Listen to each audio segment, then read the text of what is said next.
16.1 inch super retina. Hold on. What? Oh, 6.1. You know, I'm always oversizing it. I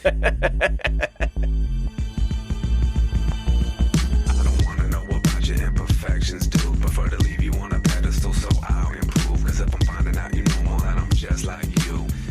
Hello, everybody. Welcome to another episode of Dancing with Jeff Batterson, also known as Basic AF. Man, he gets down to the intro song every time. Dig it. I dig it. And, that's why it's really sad when we don't have it when we have guests on, because I can't embarrass myself in front of our guests. Right, and if our listeners have ever questioned how much we love them, this is why we don't do a video version of this. We'll spare you of that, plus our faces. So anyhow, yes, right. Good morning, Jeff. Good morning, Tom. Here we go again. Fine Saturday morning in the Northeast. Is it breezy up your way? I haven't been outside yet, other than grabbed the newspaper. Yeah, pretty windy here today. It was windy last couple of days, but it's officially last March, night. so yeah, spring blowing in. First day of March we're recording on. You'll get this on the third day of March. Well, that's right. We don't record very far in advance, so if any of us ever get sick on a Saturday, we may have to skip a week. We don't really have evergreen content, as they say. Yeah. But this is episode 56. Dang. Moving up towards 100 before you know it. Well, moving up towards 100. Another 2 years. Won't be before you know it. Show notes can be found at basicafshow.com/56. And also, just in case you're not aware, we do include chapters every episode. And depending on your podcast app, you may see a little chapter icon where you can tap it rather easily. I don't know if Apple Podcast supports. I think it does support chapters, but I don't think, at least on CarPlay, it's not super easy to get to. But the reason I bring it up, we know not every topic is for everybody. So if we get into a topic you don't like, just hit the chapters and you can see what's coming up next. Jump ahead to it if you want. Won't hurt our feelings in the least. Cool. So, and we're going to do a couple shout outs at the top of the show instead of the end when nobody's listening. First of all, I'm currently sporting, which Tom can see, a very cool Dungeons in the Attic hat that's keeping my wigwam as we record here. So was able to pick this up. So actually a live show that Dungeons in the Attic, if you're not listening to them, that they did this past Wednesday. So highly recommend that you check that out. That is Patreon only content for them. So if you want to hear the live show, you got to go to Patreon, but the gear is cool. Tom even said something about it when I got it's on. Nice. Yeah, it's a nice looking black hat with their logo on it. So we'll shout them out. Show music, Psychokinetics and Celsius 7, which we're always grateful for. That is what I'm dancing to when we come on. So if you want to see something of Elaine Bennis quality dancing, that's me, baby. That's me all the time. It's accurate too. It is accurate. I'm a better dancer in a larger space. And then our show artwork is Randall Martin Design, which we highly recommend that you head over to Randall's Way for all your design needs. There we go. I did all that at the top. Good job. Awesome. And also, if you want even more of this kind of content, you can sign up for my newsletter. It goes out just about every couple of weeks. TomFAnderson.com/newsletter. I've got just over 1,000 of you there now, which is crazy. So do appreciate you being there. So if you want to sign up for that, you can. So we've got... Wait. Oh, sorry. Feedback at basicafshow.com. You can always talk to us. Send us messages. Tell us how much you hate us. We expect that. Any attention is good. Yeah, right. It's exactly it. We take all the negative attention we can get because we like attention. And then you can also send us voicemail messages and speak to us directly if you want to via your favorite podcast app. So do there it. You go. Is that it? Yes, Tom. Now I'm done. Okay, good. Didn't mean now to you cut can off talk. Okay. So we've got a kind of a, 3 or 4 key topics we're going to talk about today. We've got a new iPhone to hit on. We've got some new betas, a couple of other software-related things, and then the big discussion portion of the show is going to be about Jeff's adventures into Forever Notes. When we had Bill McLean on last show, he talked about that a little bit, and that has inspired Jeff to check it out. And he sucked me into the vortex. He's been sucked into the vortex. So we're going to dig into that. So if you have any curiosity about that, I think this is going to be good, because I have not used it. I did look at it a little bit. Yeah, good stuff. And I'm happy with it. So, but let's talk, Tom. iPhone 16e. What do you have to say about that? Well, so we have a new phone. Just went on, I think it's available in stores as of yesterday, the 28th of February, as we record this. As Jeff said, it's the first. Replaces the iPhone SE in the lineup, which I joked with you about this, I think it was last week. The S and SE always felt like spare parts because it looked so ridiculously outdated compared to everything else. It didn't get updated a lot, but now there is a new one. It is 16, so it's officially in the 16 family, which leads me to think there'll be a 17E and an 18E, but we'll have to wait and see. So how about some of let's run through the specs real quick, and then we can talk about it just for a minute. We'll move on. So A18 chip, same chip as in the iPhone 16. Which means also capable of using Apple Intelligence, comes in 2 colors only, which surprised me, by the way. We get black and white, Apple going all in on not making anything in color. 16.1 inch Super Retina. Hold on. What? Oh, 6.1. You know, I'm always oversizing it. 6.1 inch 16. Holy smokes. Yeah. That'd be I big. promise way more than I can deliver. 6.1 inch Super Retina XDR OLED display. It has an action button. It has Apple Intelligence support. Visual intelligence using the action button, which, by the way, is supposedly coming to the 15 as well. I'm on the beta right now, and I haven't tried playing with that to see if it works yet, but that is supposedly coming there. So, yeah, visual intelligence using the action button. A new Apple-developed C1 cellular modem.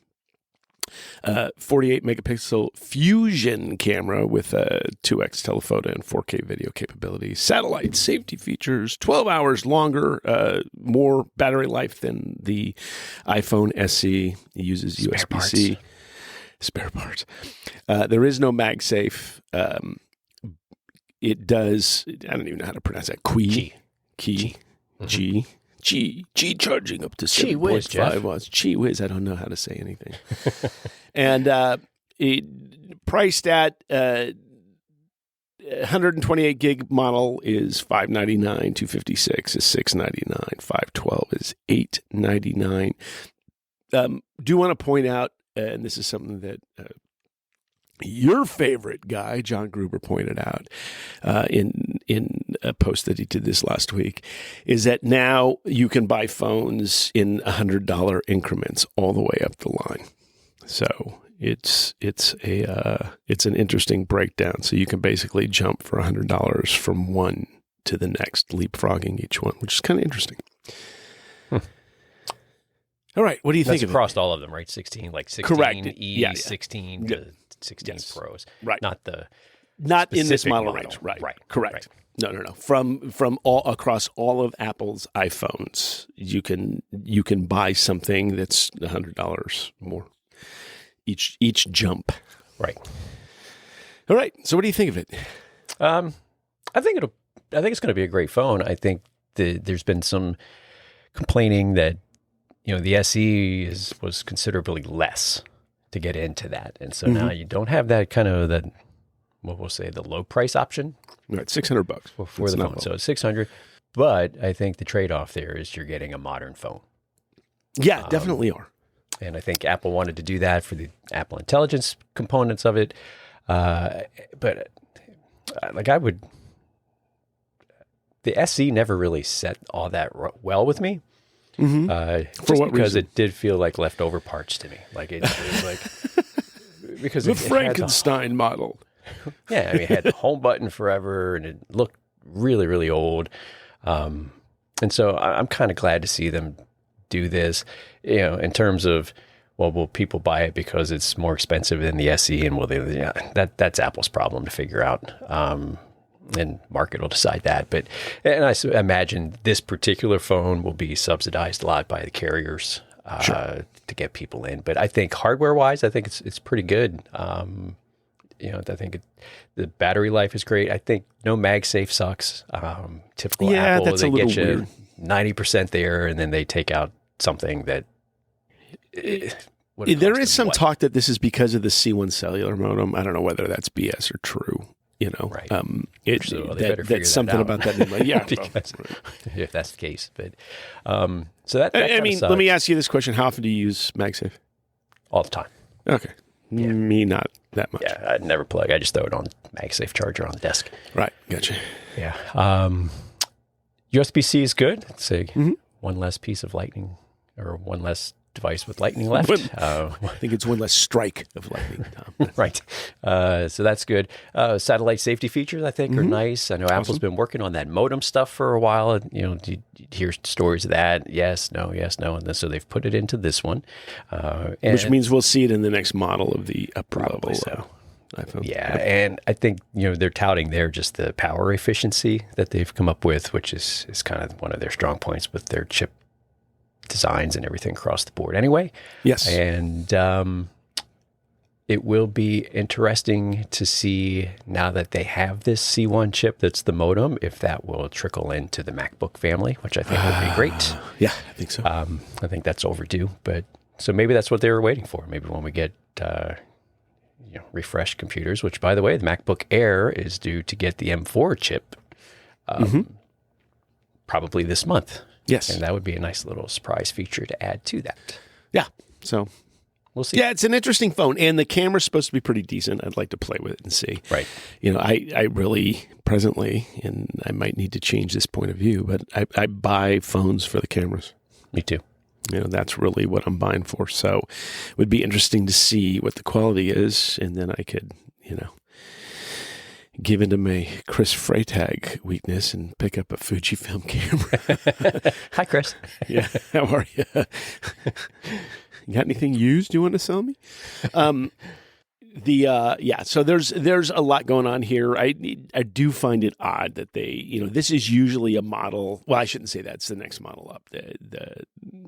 The 16s, not the 16. In this case, the SEs, the old ones, that had many colors. But I'm surprised that this only has two colors. That is interesting.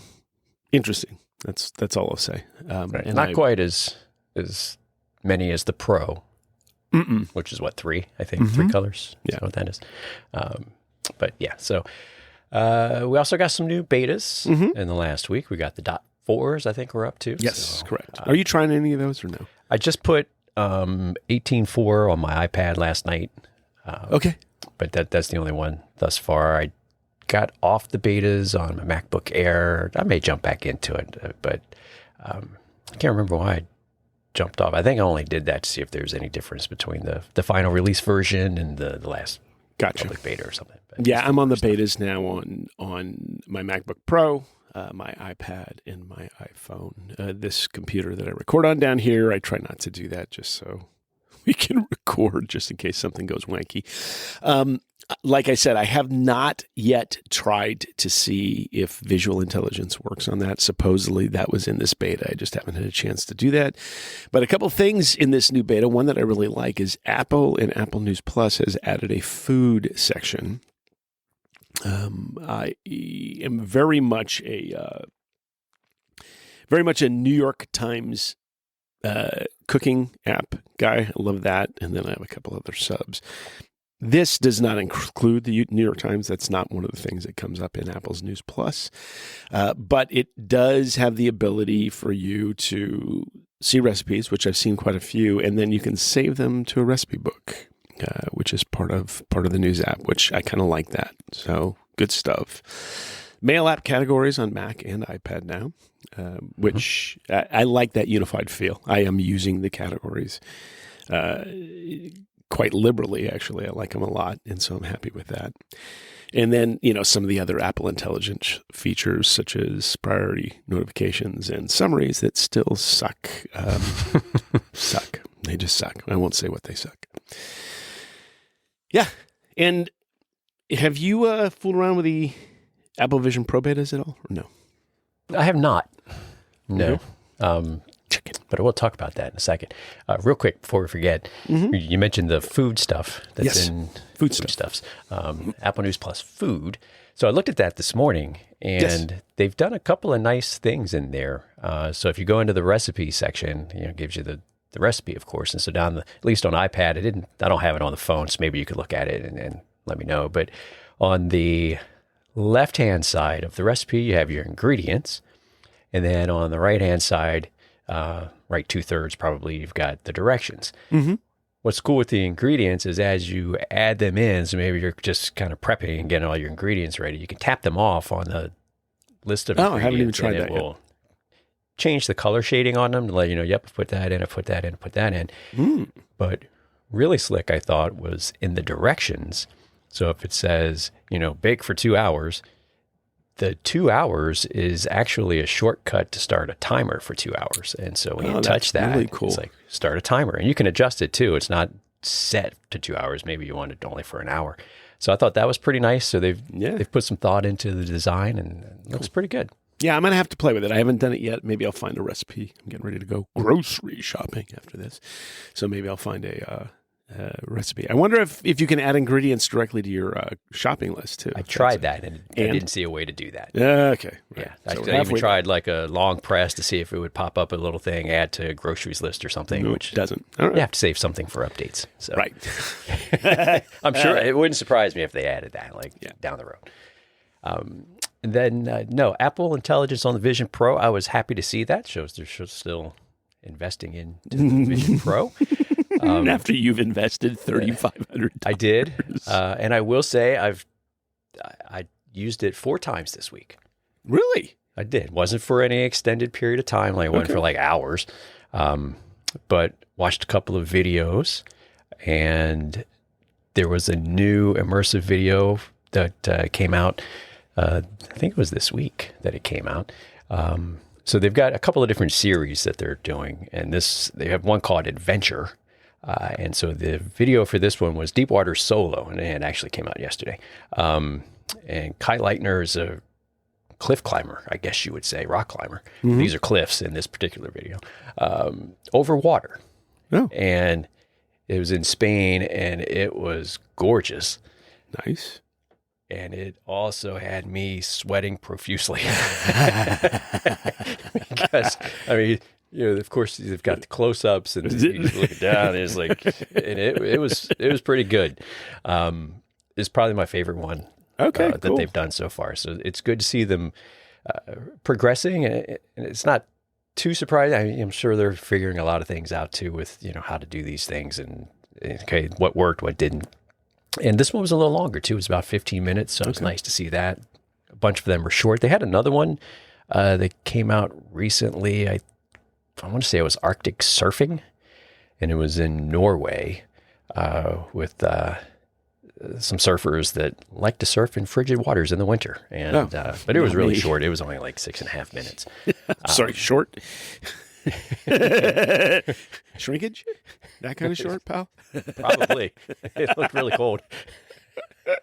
So, but they're doing that. And so, kudos on the last one. That was good. I like it. So good. Hopefully they'll keep that up. And it seems like the pace is picking up a little bit. Okay.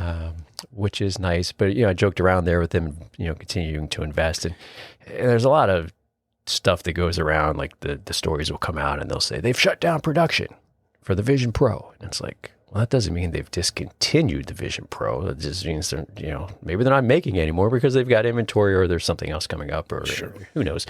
But, if you look around, and especially I see this on LinkedIn, there are a lot of businesses that are looking into that thing for training of different sorts. Oh, interesting. And so I think I forget what the number was, but it was a significant number of like Fortune 500 companies have got them for some, we're not talking huge numbers because they're just not making that many, but they're they're still working on it. I think Vision OS is probably the long play here. Vision Pro, the hardware, is a starting point, and where it goes, who knows? But Vision OS is still gorgeous. Like every time I put it on, I'm like, man, this looks great. It just wasn't quite as heavy. Right. That All the things that you said, and with the cable and all that. But I think one of the things is too, Apple really is, for better or for worse, good at shrinking things. Making things smaller and smaller. Whether or not anybody's really asking for smaller, they're good at doing that. So that's going to happen with the Vision Pro. We're eventually going to get something that is smaller. Whether or not it's in line with Meta's glasses, I don't know. Right. Whether or not I love Meta's glasses, I don't know. By the way, anybody wants to watch a really interesting kind of dark movie, there's a movie called Anon, A-N-O-N, which is a world in which everybody has implants in their eyes, and that allow them to, it basically records everything that's coming through their eyes. Scary. Good. Highly recommend it. Definitely recommend it as a movie to watch. I just happened to catch wind of it this last week and watched it. And I've been looking at those Meta glasses. Yeah, they look interesting. I won't do anything with Meta, but go ahead. That's my biggest hesitation with it. Like, I have a very light prescription, and so it's like a -1, and so I wear contacts most of the time during the week. For work, and it's mostly for distance, but I'm at the point now where up close is a struggle because, I'm on the other side of 50, just like our show episodes. And, and it's causing me some problems. And so I was like, I might have to switch to glasses because all weekend I don't wear them. I drive around, because I know the town and the layout and street signs, and I can see fine, like for objects. Like there's no chance I'm not going to be able to see something in the street or anything like that. So it's not a safety thing. And so I was like, maybe I'll get a pair of glasses just to, wear for distance. And then when I'm at my desk at work, I'll just take them off and everything's good. And then there's a listener of the show, and I won't say who it is in case he doesn't want me to, but he's had a pair for a few weeks now and seems to be liking them. And in their of the Metas? Of the Metas, yeah. Okay. And their prescriptions. And I was like, but it's just the Meta piece. Like, yeah, dude. I like the idea of being able to take pictures hands-free and things like that if I wanted to. And just being a nerd, I like trying them out. And they're not prohibitively expensive. I mean, they're like a tenth the cost of a Vision Pro. So I don't know. I don't know if I will or not. Yeah. Little shout out here to Gene Hackman, who passed away just a couple of days ago. Actually, apparently on the 17th, he actually passed away, and they just found him a few days ago. Yeah, they're still trying to figure out that. What happened, I know. But I am his character in Enemy of the State more and more. I don't know if you've seen that movie. I highly recommend it. But, the super paranoid, living in a Faraday box, Faraday cage. That's me, baby. I'm not sticking anything on my eyes that Meta can see. Dude, we need to start a conspiracy theory show. Let's do it. Might as well. All the way. I'm halfway there. Welcome. I've been there for a while. So anyway. It's our destiny. Anyway. But you had some good news this week on software side of things. Yeah, I did. I'm really excited. And I'm kind of disappointed in myself. I didn't realize that they had moved their beta channel from Slack to Discord. But my favorite writing application, Highland Pro, has a version coming out on Tuesday. So tomorrow, for those of you first-time listeners, the moment that we get here, when we arrive in your podcast feed, Highland Pro. I've been using Highland for ages as my writing app of choice. It's amazing. Have written really everything from grad school papers to poetry, short stories, novels, articles for various magazines. Over the last 10 years or so, I've been using that application. It's fully text-based. Markdown at the back end, but nothing that you can see. Really simple, straightforward, good stuff. The beauty of it is, unlike other writing programs, and let me just say that this is designed for screenwriting, novel writing, paper writing. It's like any kind of writing that you want to do, you can do it. But it was originally created by John August, who, another shout out, we're doing his musical Big Fish right now. That's what I'm stage managing. He was the creator, the writer of the movie Big Fish, and this is a essentially text-based writing application that he created with a group of people, and they are now upgrading to a version that will run. And I've kind of been complaining about this for a while. It's going to run across all platforms, so that there will be a Highland Pro for Mac, Highland Pro for iMac, Highland Pro for iPad. I do not think there's one for Vision Pro yet, but that kind of makes a little bit of sense to me anyway. But this is an updated version, unified across all of those platforms, which I love, because now that's going to give me the opportunity, if I have some brilliant thing that I want to write or put in to something I'm working on while I'm standing in the grocery store line, I can do it with my phone. A couple of new features. There's a lookup feature. It's not using AI per se, but if you type / and then some question, you can get definitions for words, or you can get, when did the Civil War end? You can get, dates on things like that. Within the thing that you're writing, there's a shelf feature, which they've always had something called a bin, but they have a shelf feature where you can store snippets of texts or notes and to-do lists. So stuff that you might want to use or reuse in the middle of an article. There's a title page builder. It's always been a title page feature, but there's some other new things coming as far as title page creation. There's some custom pages that you can create. So, like if you needed to put a preface or a cast list or a location rundown, you've got that there. So tons of new features coming to this. They've been talking about this for quite some time. It is the best writing tool that I have ever used. And that is not an overstatement.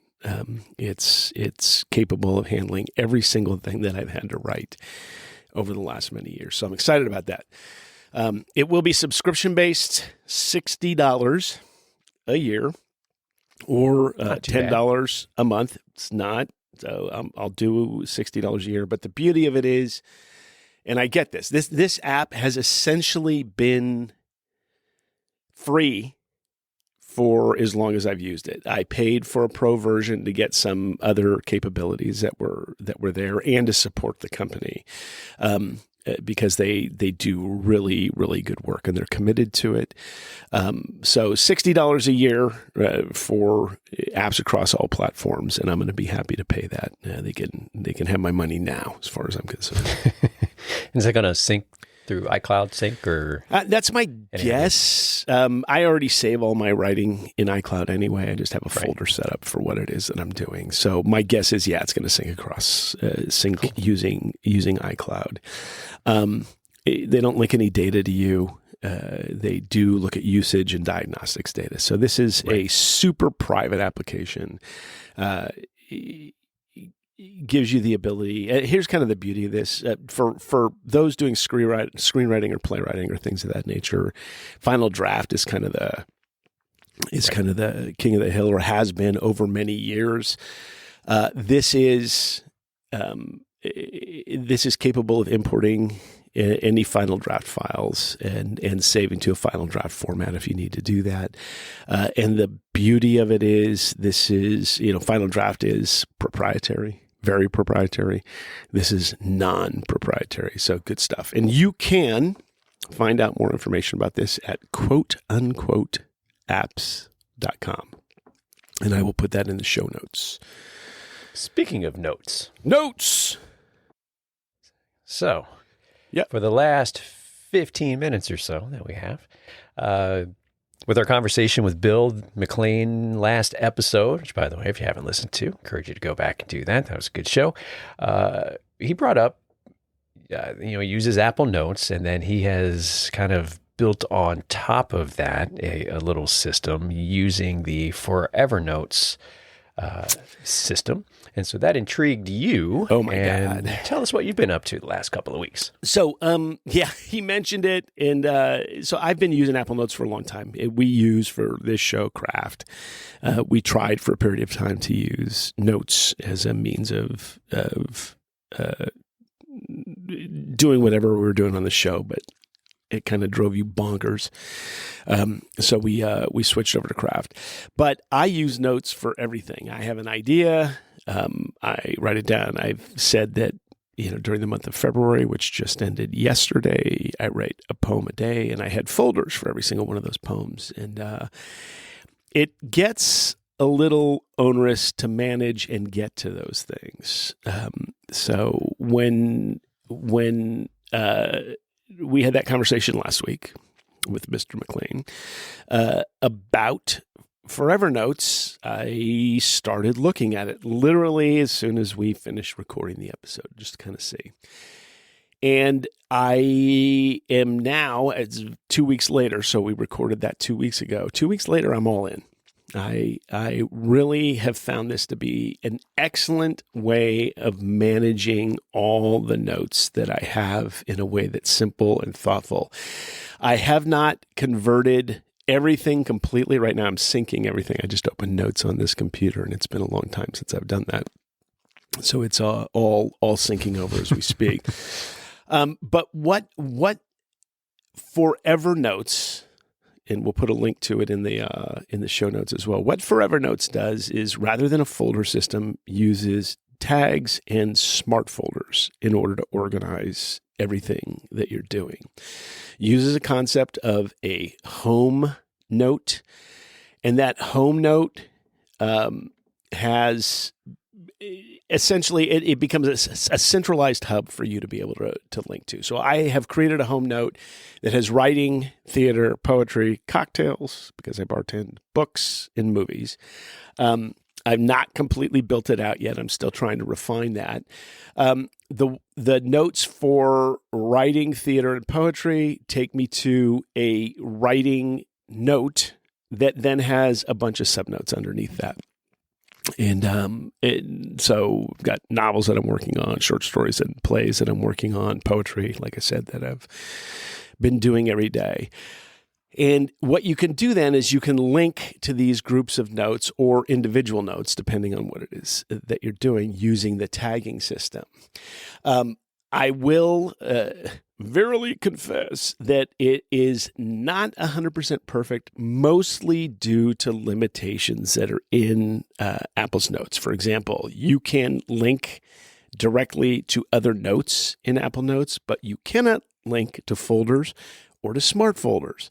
So you're limited in terms of what you can do that way. And so the only way to work around that is to use Apple shortcuts. So, and it took me a little while to figure that out. I will say for the first probably 4 or 5 days that I spent working on this and trying to figure out whether or not Forever Notes would work for me. I was banging into this limitation in Apple Notes. And so I started digging around both the forum that is provided with Forever Notes, really good forum, and then also the documentation that's provided by Mateus, the guy that created this. And finally figured out how it is that I could make this work in the way that I need to. And once I figured that out, other than the initial setup part, which I have to create a shortcut for every single smart folder that I want to link to, now that I have that created, I just duplicate it, change whatever it is I need to change for a particular one, change the title on it, and then have that link. This works brilliantly for me. It's one of the things that Mr. McLean said that he said was problematic for him is he has 1,200 notes. I did a little cleaning before I started working on this. I had over 1,100 notes. I'm now down to 982, after tossing some stuff that I didn't need anymore. And then I had dozens of folders. And that was another complaint that he had, is that he had dozens of folders as well, and he just didn't see how to do it. One of the things about Notes is you can create smart folders from any folder. So what it does is it ends up tagging that particular note with the folder name, and then you link to the smart folder. So this is going to raise an obvious question. So you're telling me that you have just as many smart folders as you did folders? The answer is yes. But the difference is when you're using a folder, you have to open up Notes, and then you have to go to folders, and then you have to find the folder that it is that you want to work with. And once you find the folder that it is that you want to work with, you have to go down into that substructure.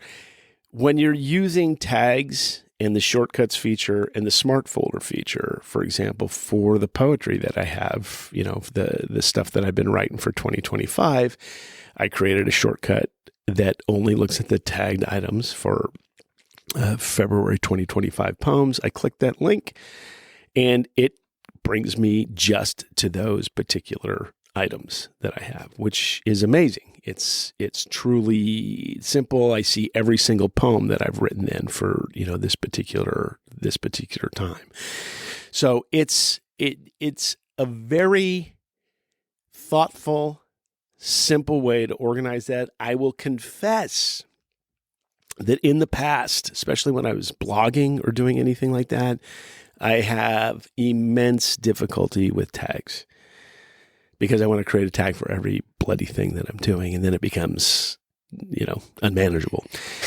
So I'm trying to be really thoughtful about that and only tag things very specifically, not as wildly as I was doing when I was tagging websites. Yeah, easy for that stuff to get out of control. It really is. And I do have a lot of tags. I can see right now I've got probably close to 20, maybe 30. But it is working in a way that I'm really happy with. And what it does is it simplifies the overview of all the notes that I'm working with. And the beauty of it is, now that I'm not working on a poem every day in February, I have access to that if I want to, but I can get rid of that from, my writing page because I'm not currently working on that. So I can move it, and then I have it set in stone, basically on a poetry page that I'm using, and I have links to all of that. So really slick. Really happy that I learned about this, and I've now sent a feature request to Apple saying, "Hey, dudes, let's make it so you can link directly to a smart folder or directly to a folder. It seems dumb that you can't do that." And if that were in place, then I'd be able to bypass the shortcuts piece of it altogether, right? So, well, my first statement is, welcome to the rabbit hole of power note-taking. Your life will never be the same. Okay, thanks. In many good ways, and in some you're like, did I really just spend 3 hours doing that? I did.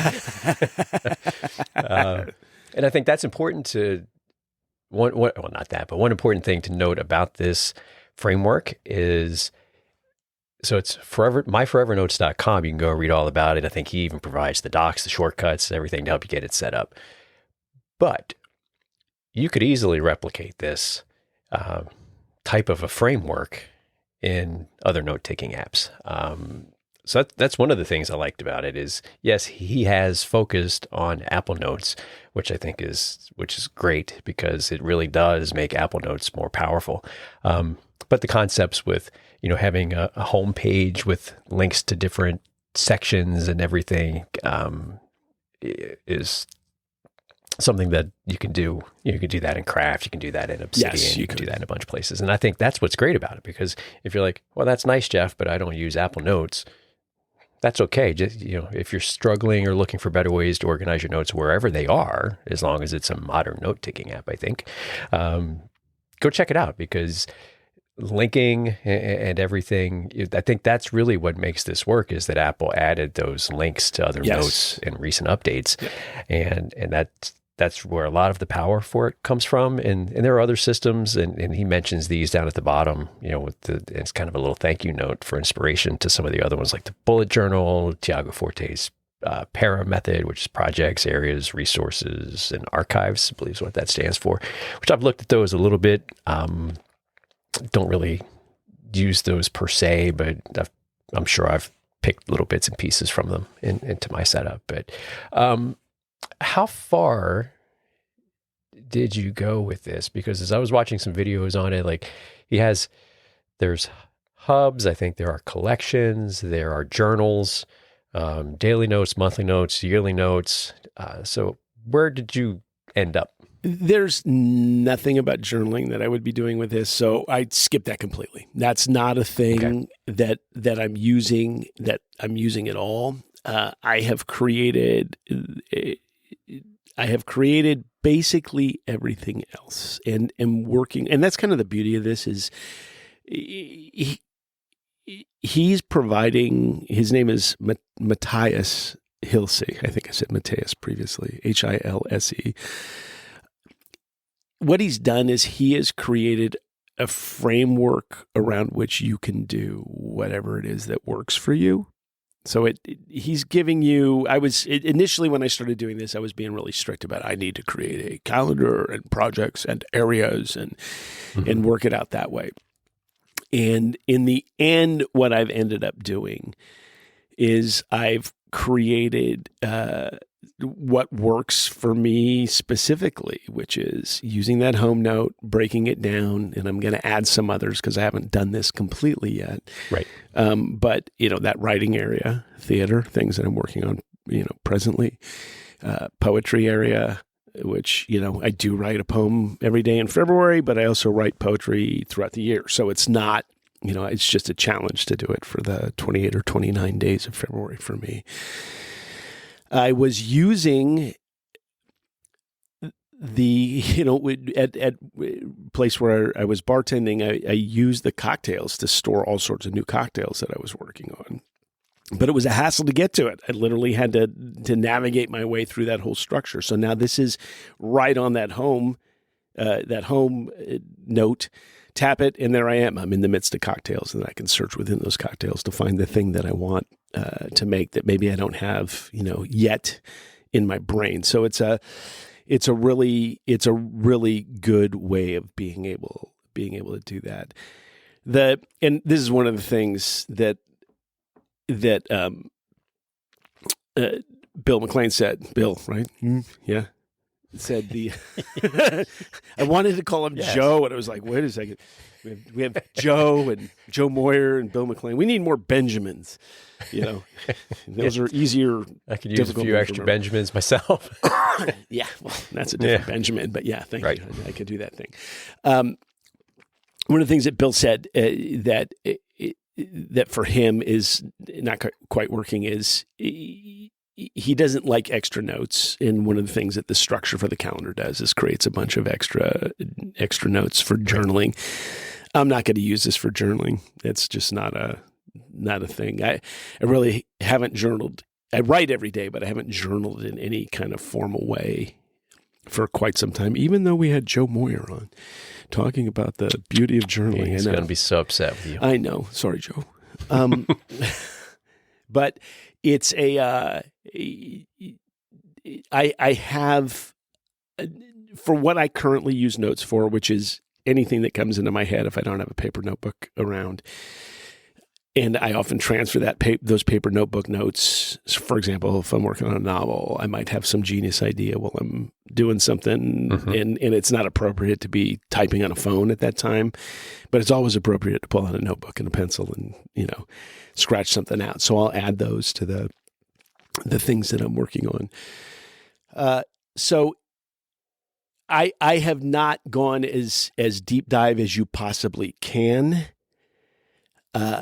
But the beauty of it is that it's super customizable to suit your specific needs. And I have begun to customize it to suit my needs. So that's a long way of saying I'm kind of using a lot of it, but not all of it.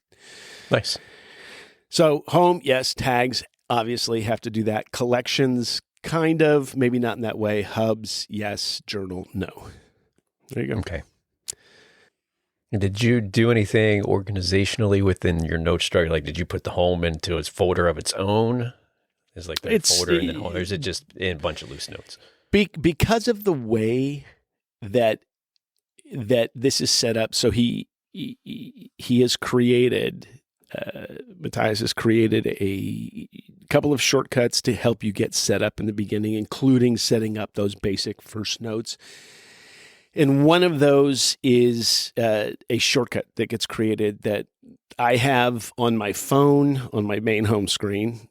I also have it on my lock screen, so I could just tap it on the lock screen, and it opens me up to the home note where I can navigate to anything else. And the beauty of that home note, again, is it's very clean. It just has a very few items, basically major subject areas that then link to, more detailed areas. So it doesn't really matter where that home note is because you're using it.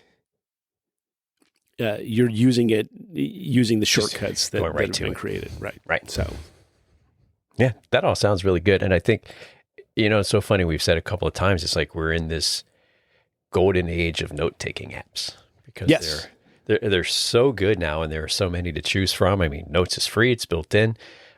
Craft, of course, we've talked about. We've talked about Obsidian. There's Notion is a big one. It's not a pure notes app, but it can be used obviously for that. And there are a ton more capacities, any type. I mean, it just goes on and on and on. Lots of different things, and heck. Even the elephant is still around. Evernote's still around. Elephant, right. And they're still there. But they did a good bit of that early on, and then lost their way, and they're trying to come back. But whatever. Yeah. Different topic. Dumped them a long time ago. But especially with linking, because that really opens up a lot of things, and so that's why I was happy to see Apple add that to Notes. Recently, of course, you could always link to web pages and stuff, but drop links in. But to be able to link directly to your notes is great. Where was I going to go with that? I don't know, Tom. I don't know. Can't follow. But I know. You need a good organizational system to help you out, pal. My brain is not that. No, what I was going to say is like, it seems so far removed from like, I have a note that's just text. Doesn't link to anything. It doesn't go anywhere. And you have to search for it to full of find notes. it. I'm like, oh my gosh, that sounds absolutely dreadful now. And so what are you kind of looking at as you so you haven't gone all the way yet. You've got some new things, some things you're considering adding to it. I'm going to end up adding everything. It's just a matter of, I really want to be thoughtful about how I do it because as I said before, I am inclined to collect tags. Yeah. A fine collection of tags. And I don't want to do that. That'd be a good show title. So that's the thing that I'm trying to do is I'm trying to be very thoughtful. Some things were obvious. The breakdowns were really obvious when I needed to work on them. So it was easy. And the conversion, and this is a nice feature of Apple Notes, is you can convert any existing folder into a smart folder, and it will tag it with the name of that. So that's some of what I was doing too, is I was renaming folders because I didn't want like 50 word, I might have a title, say I have a poem that's titled, 10 words or something like that. And then I have a bunch of things underneath that. I didn't want that as a tag. Right. I wanted clean tags. After which I could rename whatever it is that I was working on. But it's, or link to, the link can be as wordy as it wants to be with the tag as being smart. So I'm still working my way through how to handle particular things. Yeah. Well, it's only been a couple of weeks. So it's only been 2 weeks, right? And it took me the first week to really figure out, in a frustrating fashion initially. One of the things that I will say is, Matthias, if you're listening, and you're probably not, but if you're listening, to this, almost every single one of your videos needs to go one step further to say, this is how I link in, for yourself to get something over. Because it's good to leave a lot to the imagination, and that's what you've done. And I like that. But a full-scale follow-through, maybe even with, hey, here's how you create a shortcut, if there's not some way of linking to a particular smart folder or a tagged folder. So you could do this. Those steps would be useful. So I had to figure out those things on my own. Yeah. And once I did figure it out, really easy and really thoughtful. And a lot of that I found by going to the forums. But the documentation could use a little, like one step further, taking you to the end of the entire walkthrough. Yeah. So Just to help you think through things. Right, exactly. And you don't have to use it, but here's how you get from point A to the end. Yeah. So that all sounds good. So why don't we put a reminder? I will revisit this sometime over the summer and see how it's progressed, where you've settled in a little bit. Like I said, it's just been a couple of weeks, so we'll give you another 3 months, and you should be fairly locked in, I think. I think by so. that point. I mean, you'll always find little things you want to change or directions to go. But and there are weaknesses in Apple systems, sadly. For example, if you say I'm on a web page and I want to save that web page in a note, it's easy enough to save it in a note. But if you put a tag in the note there, it doesn't get picked up as a tag in notes. Oh, geez. You have to go into notes, look at the note, and then basically hit a return after the end of the tag that you've put in. So it goes, oh, yes, I'm a tag now. So these are weaknesses in Apple's infrastructure. It's not a weakness in the Forever Note system. It almost feels like a bug or something. Yeah, it does. Maybe they overlooked a bit. Mm-hmm. All right. Excellent. All right. I like it. Yes, me too. Tom, I think we're done. I think we are, sir. Cool. And we still burned 45 minutes. More than. And a couple. 51 minutes. All right. All right. Go for it, Tommy. We did all the stuff up front, so... Yeah, we did. So we don't have to say anything at the end. This feels weird. This doesn't feel right. You used to say, Jeff, take us home. Okay. All right, we're done. Feedback at basicafshow.com. Random Art and Design, Psychokinetics, Celsius 7. There you go. Did it all. Great. I love that. Right, man. It's good to see out you. In 5 seconds. All right. So thanks, everybody, for being here. As always, we greatly appreciate it. And we will talk to you again in a couple of weeks. See ya. I don't wanna know about your imperfections, dude. Prefer to leave you on a pedestal so I'll improve. Cause if I'm finding out you know more, then I'm just like you.